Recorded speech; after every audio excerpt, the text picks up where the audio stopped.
Oui, bien-aimés dans le Seigneur, nous pouvons partager un petit peu sur le protocole du sacerdoce, un thème que nous avions développé l'année passée, que nous voulions encore partager pendant un instant. Je vais un peu faire du briefing sur le protocole du sacerdoce. C'est quoi un protocole? Un protocole, c'est une norme, ce sont de règles, ce sont de règles d'accueil installés. Nous avons des protocoles médicaux, nous avons des protocoles d'État, nous avons des protocoles dans toutes les sociétés, nous avons des protocoles dans les églises, c'est-à-dire ce sont de règles établies ou encore de principes établis ou encore de règles d'accueil. Voilà que même dans le sacerdoce de Dieu, il y a des protocoles. Je vais aller très loin. Le premier protocole d'abord, pour être dans le sacerdoce de Dieu, il faut être un enfant de Dieu. Ça, c'est le règle le plus suprême. Recevoir Jésus comme Seigneur et Sauveur, être un enfant de Dieu, fera de toi sacrificateur de Dieu et sacerdoce royal. Jean 1,12. Deuxième des règles pour être dans le sacerdoce, pour remplir les critères des sacrificateurs, il faut avoir l'arbre généalogique. L'arbre généalogique. Dieu n'est pas un Dieu des Melchisédek, parce que lui-même c'est le vrai Melchisédek qui n'avait ni père ni mère, ni généalogie, ni fin de vie, ni commencement de vie. Il est Dieu par lui-même, il est le véritable Melchisédek. Mais voilà que ceux-là qui l'instaurent pour être des sacrificateurs, pour le servir dans le sacerdoce, doivent avoir un arbre généalogique. La Bible dit dans le livre de Néhémie, après leur déportation, après la construction du deuxième temple, ils ont commencé à vérifier dans les livres, dans l'arbre généalogique de chaque sacrificateur.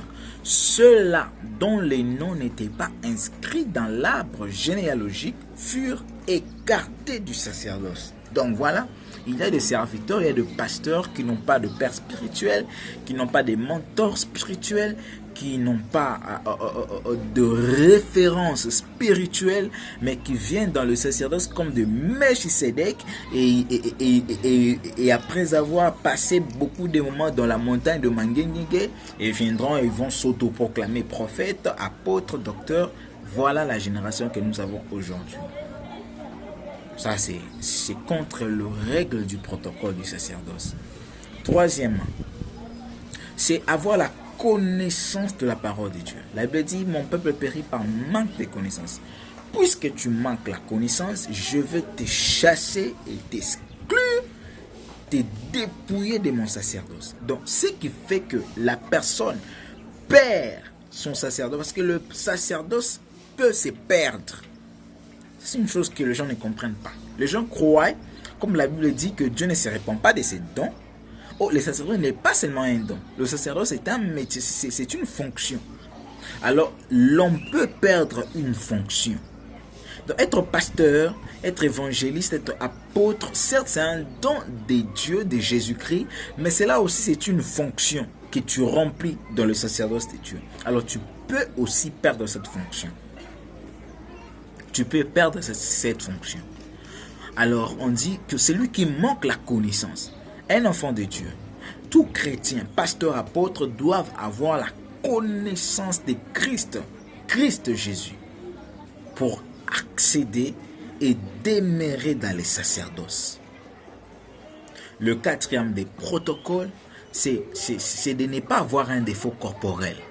Voilà, dans l'ancien sacerdoce, on interdisait des défauts corporels, même si tu es sacrificateur de la lignée d'Aaron, mais que tu aies un défaut corporel, tu ne pouvais pas avoir droit au sacerdoce.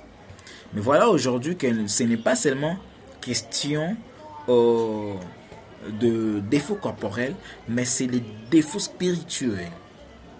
Des défauts spirituels, parfois comportementiels.